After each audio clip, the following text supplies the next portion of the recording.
नमस्कार दोस्तों। आज की इस वीडियो में मैं आपसे इनर बीइंग के बारे में बात करूंगा। जैसा कि अब्राहम हिक्स कहती है कि जब हमारा कनेक्शन हमारे इनर बीइंग के साथ होता है तो हम अपनी लाइफ में सब कुछ इजीली और एफर्टलेसली मैनिफेस्ट कर सकते हैं। और इनर बीइंग से कनेक्शन का सबसे बड़ा फायदा यह है कि आप कभी भी हाई और लो फीलिंग्स के बीच में नहीं घूमते, आप हमेशा अच्छी फीलिंग्स में रहते हैं और जो भी आपको चाहिए होता है वो आपकी लाइफ में आपको इजीली मिल जाता है। अब इनर बीइंग का मतलब अगर जानना चाहो तो इसका मतलब होता है अंतरात्मा, यानी हमारी जो अंतरात्मा है उसे ही इनर बीइंग कहते हैं। यानी अगर कहा जाए तो हमारी जो इनर बीइंग होती है, जो हमारी सोल होती है, वो इनफाइनाइट होती है, यानी वो कभी भी उसे बनाया नहीं जा सकता, कभी भी उसे डिस्ट्रॉय नहीं किया जा सकता। वो एक ऐसी एनर्जी है जो हमेशा रहेगी। इसीलिए हम फिजिकल बॉडी में जो कुछ भी मैनिफेस्ट करते हैं वो हमारे इनर बीइंग के कनेक्शन के साथ हमारे पास आता है। यानी अगर हमारी लिमिट बस फिजिकल बॉडी तक रहती तो हम बहुत कुछ इमेजिन नहीं कर पाते, क्योंकि हमारा इनर बीइंग हमारे साथ होता है और इसका कोई अंत नहीं है। इसीलिए ये हमारे लाइफ में सबसे ज्यादा हमारे बारे में जानता है। यानी हमारा इनर बीइंग हमारे यूनिवर्स के बारे में बहुत कुछ जानता है, सब कुछ जानता है। और जब हम अपना कनेक्शन इसके साथ बिल्ड कर लेते हैं और इसकी अलाइनमेंट में आकर हम अपनी चीज़ों को मैनिफेस्ट करते हैं तो हम इजीली अपनी लाइफ को जी पाते हैं। क्योंकि मोस्टली हमारी आदत होती है कि हम दुनिया को अपनी नज़रों से देखने की कोशिश करते हैं और वो हमें उसी तरह की दिखती है जिस तरह की हम देखना चाहते हैं। लेकिन अगर इसे आप सोर्स की नज़र से देखो, यानी यूनिवर्स की नज़र से देखो या अपने इनर बीइंग की नज़र से देखो, तो इसमें आपको हमेशा अच्छाई ही नज़र आएगी। क्योंकि हर इंसान की लाइफ में जो भी चीज़ें मैनिफेस्ट होती है वो या तो अलाइनमेंट की वजह से होती है या उनकी रेजिस्टेंस की वजह से होती है। दुनिया का कोई भी इंसान कितनी भी रेजिस्टेंस में क्यों ना हो, वो अपने आप को उस रेजिस्टेंस में से निकाल कर अलाइनमेंट में ला सकता है। इसीलिए यूनिवर्स हर किसी को माफ़ कर देता है। और अब हम बात करते हैं कि अपने इनर बीइंग के साथ हमें कनेक्शन बनाना कैसे है। तो इसका सिंपल सा आंसर ये है कि हमें अपने इनर बीइंग के साथ कनेक्शन को बनाना नहीं है, क्योंकि ये एक नेचुरल प्रोसेस है जो हम अपने बर्थ के साथ ही अपनी लाइफ में लेकर आते हैं। यानी हमारा इनर बीइंग हमसे कभी अलग हो ही नहीं सकता। हम जब जन्म लेते हैं तब से ही वो हमारे साथ रहता है पूरी तरह से। लेकिन क्योंकि जब हम छोटे होते हैं तो हम किसी की बातों पर उतना ध्यान नहीं देते, हम अपनी लाइफ को हमेशा इंजॉय करने की कोशिश करते हैं। हमें उस वक्त कोई फर्क नहीं पड़ रहा होता कि किसी दूसरे पर्सन की लाइफ में क्या चल रहा है। बचपन में हमें बस ये चीज़ का ध्यान होता है कि हमें इतने बजे खेलने जाना है। और यही हमारा कनेक्शन है इनर बीइंग के साथ। जब मैंने अपना लाइफ पर्पस ढूंढने के लिए मेडिटेशन किया था और उस वक्त मैंने मेडिटेशन में ये क्वेश्चन पूछा था कि मेरी लाइफ का पर्पस क्या है, मुझे बताओ। और मेरे उस क्वेश्चन का आंसर मुझे अब्राहम की ही बुक वोटेक्स में मिला था। वो भी एक लाइन में उसमें लिखा हुआ था कि हमारी लाइफ का अल्टीमेट पर्पस है जॉय, यानी अपनी लाइफ में खुश रहना और अपनी लाइफ को पूरे अच्छे तरीके से एंजॉय करना। और जब मैंने वो चीज़ पढ़ी थी उसके बाद से लेकर आज तक मैं अपनी लाइफ को इसी तरह से जीता आया हूँ। मैं हमेशा अपनी खुशी को नंबर वन प्रायोरिटी पर रखता हूँ। यानी ये हक मैं अपनी लाइफ में किसी भी दूसरे पर्सन को नहीं देता कि वो मेरे एंगर को बूस्ट करे या मुझे डिप्रेस्ड फील कराए, किसी भी तरह से स्ट्रेस फील कराए। यानी अगर मैं आपको शॉर्ट में बताऊँ तो कोई इंसान मेरी खुशी का कारण बन सकता है, लेकिन कोई इंसान कभी मेरे दुख का कारण नहीं बन सकता। वो चीज़ हमेशा मेरे खुद पर डिपेंड करती है कि मैं किस चीज़ पर किस तरह का फीलिंग रखना चाहता हूँ। और उसी तरह से मैं हमेशा अच्छी फीलिंग्स को चूज़ करता हूँ ताकि मेरे इनर बीइंग के साथ कनेक्शन मेरा हमेशा बना रहे। क्योंकि जब हम छोटे होते हैं तो हम किसी की बात नहीं सुनते, हम अपनी लाइफ में बहुत ज़्यादा खुश होते हैं। हमारे बहुत बड़े बड़े सपने होते हैं और उन सभी सपनों को पूरा करने की काबिलियत हमारे अंदर होती है और जोश भी बहुत ज़्यादा होता है। लेकिन जैसे जैसे हम बड़े होते जाते हैं तो हम बाहर के लोगों की बातों को सुनने लगते हैं और उनकी बातों को सुनकर अपनी लाइफ में रेजिस्टेंस बना लेते हैं और उसके बाद वही बातें हम खुद भी रिपीट करने लगते हैं। और उसके बाद वही चीज़ अपने आने वाले लोगों को भी सिखाने लगते हैं, यानी हमसे जो छोटे होते हैं उन्हें भी सिखाने लगते हैं। और इस तरह से हमारा कनेक्शन हमारे इनर बीइंग के साथ टूटने लगता है, क्योंकि हमारा सारा ध्यान बाहर की आवाज़ों पर चला जाता है और हम उनकी बातों को सच मानकर अपनी लाइफ में आगे बढ़ने लगते हैं। लेकिन हम ये चीज़ भूल जाते हैं कि हम कभी अकेले नहीं हैं। हमारा इनर बीइंग, हमारा यूनिवर्स हमेशा हमारे साथ है और वो हमेशा हमें गाइड करेगा। यानी अगर देखा जाए तो आपको अपने से बाहर देखने की ज़रूरत ही नहीं पड़ती। दुनिया का सारा ज्ञान हमारे भीतर ही होता है, क्योंकि हम बाहर के लोगों की बातों को ज़्यादा सुन रहे होते हैं और अपने इनर बीइंग को ही कम सुन रहे होते हैं। इसीलिए हमारी लाइफ में प्रॉब्लम्स आ जाती है और फिर उसी तरह का हमारा नज़रिया हो जाता है, उसी तरह के हमारे बिलीव्स बच जाते हैं। और जो जोश और जुनून बचपन में होता है किसी चीज़ को पाने का, बड़े होने के बाद फिर वो हिम्मत भी नहीं रह जाती कि आप उस चीज़ के लिए काम कर सको। क्योंकि बचपन में हमारे अंदर ये जिद होती है कि हमें जो करना है हम वही करना चाहते हैं हमेशा। हम किसी की नहीं सुनते, लेकिन जैसे-जैसे हम बड़े होने लगते हैं, तो हम अपने दिल की छोड़कर बाकी लोगों की सबकी सुनने लगते हैं। लाइफ को प्रैक्टिकली देखने लगते हैं, यानी ऑब्जर्व करके हम देखने लगते हैं। जिस तरह से लाइफ में हो रहा है उस तरह को हम रियलिटी मानने लगते हैं। बचपन में हम सोच रहे होते हैं कि हम डॉक्टर या इंजीनियर या एक्टर या सिंगर बनेंगे, लेकिन फिर बड़े होने पर हमें कहा जाता है कि नहीं, तुम्हें जॉब करनी चाहिए क्योंकि तुम्हारी लाइफ इससे सिक्योर रहेगी। और ये भी नहीं बोलते कि सिर्फ तुम्हें जॉब करनी चाहिए, लोग इतना भी बोलते हैं कि आपको इसी सेक्टर में जॉब करनी चाहिए अगर आपको लाइफ में सक्सेसफुल होना है तो। फिर हम उन चीज़ों के बारे में सोचने लगते हैं, उन चीज़ों के पीछे भागने की कोशिश करने लगते हैं जो कि हमारे वोटेक्स वाली चीज़ होती नहीं है। यानी उन चीज़ों में हमारा कोई इंटरेस्ट नहीं होता, ना ही हमारा कोई एक्सपीरियंस होता है, क्योंकि हमें किसी अपने ऐसे पर्सन ने बोला होता है कि अगर तुम्हें सेफ रहना है और तुम्हें अच्छे से लाइफ जीनी है तो तुम्हें ये चीज़ करनी चाहिए। तो उनकी सुनकर हम वो चीज़ करने चले जाते हैं और फिर उस चीज़ में हमें फेलियर को देखना पड़ता है। जबकि हमें समझना चाहिए कि हमारी खुद की डिज़ायर क्या है, क्योंकि हर किसी के लाइफ का एक अलग पर्पस होता है। जैसे मेरे घर वाले भी चाहते थे कि मैं जॉब करूँ, अगर मैं अभी जॉब कर रहा होता तो मैं तो बिल्कुल भी खुश नहीं होता इस वक्त, और ना ही यूट्यूब पर भी मैं होता। यानी एक तरह से देखा जाए तो जब मैंने जॉब छोड़ने का डिसीजन लिया था और दोबारा जॉब नहीं करने का डिसीजन लिया था, तो वो मेरे पेरेंट्स को बहुत ज़्यादा गलत लगता था, मेरे फ्रेंड्स को भी बहुत ज़्यादा गलत लगता था। लेकिन कहीं न कहीं मेरे इनर बीइंग को वो चीज़ पता थी कि मुझे मेरी लाइफ में क्या चाहिए। यानी उस वक़्त मुझे इस बात की क्लैरिटी नहीं थी कि मुझे क्या करना है लाइफ में, पर मैं अपने अलाइनमेंट पर फ़ोकस करता गया और अपनी लाइफ में आगे बढ़ता गया। जो-जो चीज़ें मुझे सीखने को अच्छी लगती थी, वो चीज़ें मैं सीखता गया। जिस बुक की इम्पल्स आई, उस बुक को मैं पढ़ता गया। और भी जो भी मेरी करने की इच्छा हुई, वो सभी चीज़ें मैं करता गया और मैंने सबकी बातें सुनने को छोड़ दिया। यानी अपनी लाइफ में अपना डिसीजन खुद ले लिया, अपने आप को फ्रीडम दे दी कि मैं अपनी लाइफ में जो भी करूँगा अपनी मर्ज़ी से करूँगा। और वो चाहे दुनिया को कितनी ही बुरी क्यों ना लगती हो मेरी आदत, मैं वही करूँगा जो मेरा दिल चाहता है। और वही चीज़ मैं करने लगा। इसी तरह से मेरा इनर बीइंग के साथ मेरा कनेक्शन स्ट्रॉन्ग होने लगा, क्योंकि मैं किसी और से कुछ भी नहीं पूछता था। मैं हमेशा वही करने की कोशिश करता था जो मैं करना चाहता था। और मेरा इनर बीइंग हमेशा मुझे गाइड करता गया है उस चीज़ के लिए। और एक-एक स्टेप करते-करते मेरी लाइफ में से जितनी भी रेजिस्टेंस थी, उन सभी को निकाल कर मुझे अलाइनमेंट में लाते हुए, हर वो चीज़ मेरी लाइफ में मैनिफेस्ट करते हुए मुझे देता गया मेरा इनर बीइंग, जो मुझे मेरी लाइफ में चाहिए। और इन सभी की शुरुआत हुई थी मेडिटेशन से। क्योंकि जैसा मैंने आपको बताया कि हमारा कनेक्शन हमारे इनर बीइंग के साथ टूटता ही इसीलिए है क्योंकि हम अपने अंदर की आवाज़ को सुनना छोड़कर बाहर के लोगों की आवाज़ों को सुनना शुरू कर देते हैं।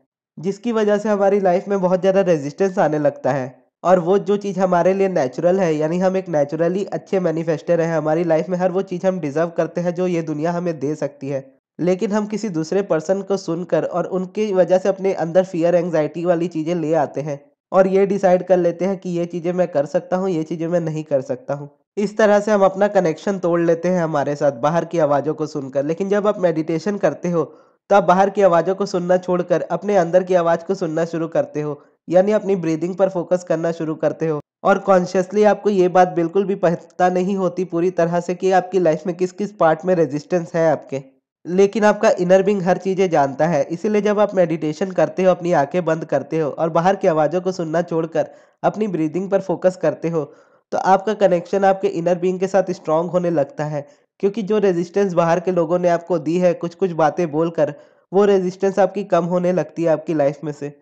और जैसे-जैसे रेजिस्टेंस कम होती जाती है, आप अलाइनमेंट में आते जाते हो और एक-एक करके चीज़ें आपकी लाइफ में मैनिफेस्ट होने लगती है। यानी कुछ चीज़ें आपने अगर 5 साल पहले भी माँगी हो, तो वो भी आपको मेडिटेशन करने से पूरी वापस मिल सकती है। यानी अगर आप मेडिटेशन करते रहते हो, तो आपकी हेल्थ भी अच्छी होगी, आपको फाइनेंशियली भी सपोर्ट मिलेगा और आप हर तरह से अपनी लाइफ में आगे बढ़ पाओगे। क्योंकि मेडिटेशन आपको बाहर की आवाज़ों को सुनना छोड़कर अपने अंदर की आवाज़ को सुनने के लिए प्रेरित करता है।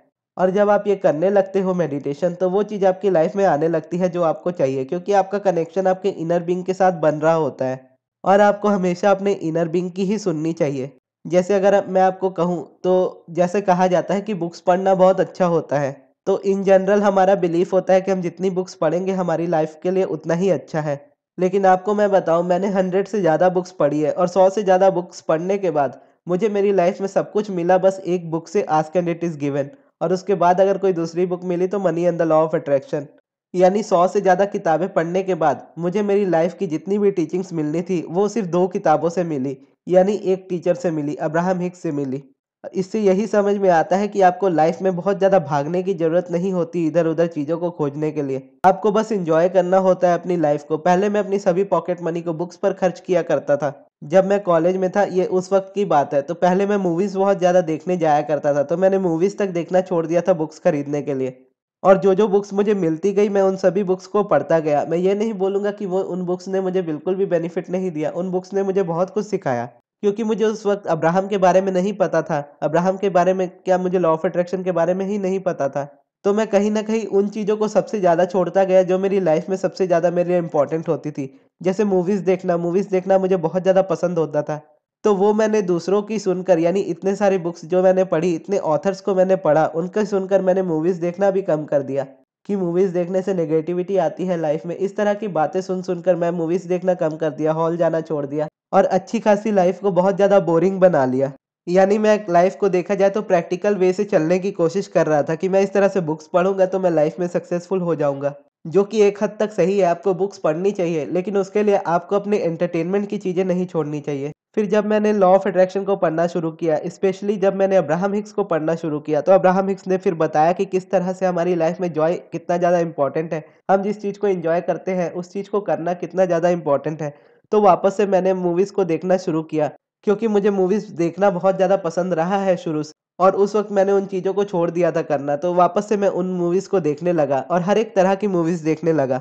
अब एक एग्ज़ाम्पल मैं आपको देता हूँ कि आपको कब मूवीज़ को अवॉइड करना चाहिए और कब मूवीज़ को नहीं अवॉइड करना चाहिए। जैसे जब मैंने शुरू किया था लॉ ऑफ अट्रैक्शन को फ़ॉलो करना अब्राहम हिक्स के पर्सपेक्टिव से, तब अब्राहम की ही एक एक्सपीरियंस से मैंने सुना था, जब उन्होंने एग्ज़ॉर्सिस्ट मूवी का एक सीन देख लिया था, जो कि हॉलीवुड की पुरानी मूवी है और काफ़ी हॉरर मूवी है। और उस मूवी के एक सीन को उन्होंने गलती से देख लिया था और उन्हें कई हफ्तों तक उस चीज़ के काफ़ी बुरे-बुरे सपने आए थे।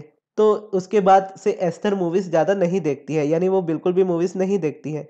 लेकिन क्योंकि एस्थर की लाइफ़ अलग है, मेरी लाइफ़ अलग है। एस्थर जो चीज़ को एन्जॉय नहीं करती, उन चीज़ों को मैं काफ़ी ज़्यादा एन्जॉय करता हूँ, यानी मूवीज़ देखना मुझे बहुत ज़्यादा पसंद है।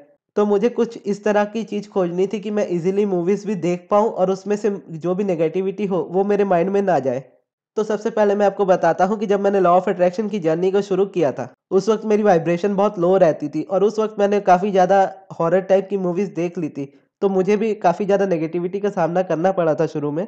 जैसे एक वेब सीरीज़ मैंने देखी थी द वॉकिंग डेड, वो थी ज़ॉम्बीज़ के ऊपर, और वो इतनी खतरनाक थी कि मुझे एस्थर को तो महीनों तक सपने आए थे, हफ्तों तक सपने आए थे। मुझे इस मूवी को देखने के बाद सालों तक सपने आए थे। क्योंकि वेब सीरीज़ होती ही इस तरह की है कि उसे जब आप देखने बैठो तो आपका मन ही नहीं भरता, आप एक के बाद एक एपिसोड देखते जाते हो और वो आपकी एक लाइफ़स्टाइल की तरह बन जाता है। तो फिर कुछ टाइम के लिए मैंने उन मूवीज़ को देखना छोड़ दिया और उसके बाद अपनी लॉ ऑफ अट्रैक्शन की प्रैक्टिस में लग गया और उसके बाद बस अपना मेडिटेशन करना शुरू किया, जैसे मैं जो स्टोरी मैंने आपको बताई थी उसके आगे। और उसके बाद मैं अपने जर्नी को कंटिन्यू करता गया और धीरे-धीरे मुझे खुद से मूवीज़ देखने का मन करने लगा। तो उसके बाद मैं जैसे पहले जाता था मूवीज़ देखने, उस तरह से मैं जाने भी लगा और उन मूवीज़ को देखने भी लगा जो मुझे पसंद है, और जिस तरह की मूवीज़ मैं देखना चाहता हूँ उस तरह की ही मैं मूवीज़ हमेशा देखता हूँ। यानी मैं चाहूँ तो मैं वापस से दोबारा वॉकिंग डेड मूवी देख सकता हूँ।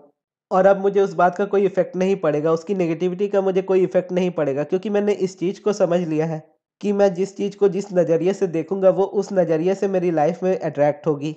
यानी पहले मैं ये गलती करता था कि मैं मूवीज़ को बहुत ज़्यादा सीरियस होकर देखा करता था। यानी पूरी फीलिंग्स के साथ देखा करता था उन चीज़ों को। और उसके बाद जब मुझे उस तरह के सपने आते थे तो मैं काफ़ी एन्जॉय भी करता था उस तरह के सपनों को। यानी कभी सपने में ज़ॉम्बीज़ मुझे दौड़ा रहे, कभी मैं उनको दौड़ा रहा हूँ, तो इस तरह के सपने मुझे काफ़ी आते रहते थे और मैं काफ़ी एन्जॉय करता था इन चीज़ों को। तो फिर इस चीज़ को मैंने अपने माइंड में शिफ्ट करना शुरू किया कि मैं जो चीज़ देख रहा हूँ वो बस एक मूवी है और वो एक सिर्फ़ एंटरटेनमेंट का सोर्स है, उससे ज़्यादा उसकी कोई वैल्यू नहीं है। और उन एक्टर्स को एप्रिशिएट करने लगा, उन डायरेक्टर्स को एप्रिशिएट करने लगा, यानी जिन्होंने भी उस मूवी को पॉसिबल किया है हमारी लाइफ़ में, बनाकर हमें दिया है ताकि हम उसे देख सकें।